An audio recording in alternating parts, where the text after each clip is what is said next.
మన ప్రభువైన యేసుక్రీస్తు నామములో మీకు మా శుభాభివందనములు. ఈరోజు దేవుని వాగ్దానము, ఇదిగో దేవుని నివాసము మనుషులతో కూడా ఉన్నది.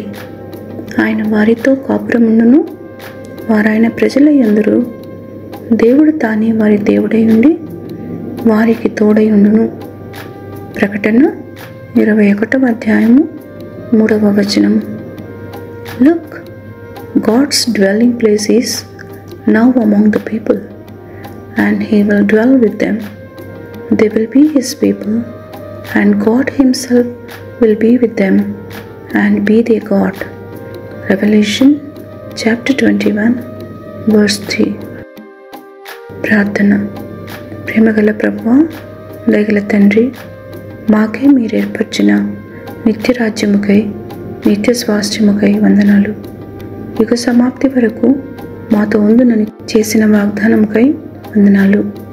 మీరు అక్కడికై సిద్ధపడుతూ మెలకువతో ప్రార్థనలో జీవించుటకు కృపనిమ్మని యేసు నామములో వేడుచున్నాము తండ్రి.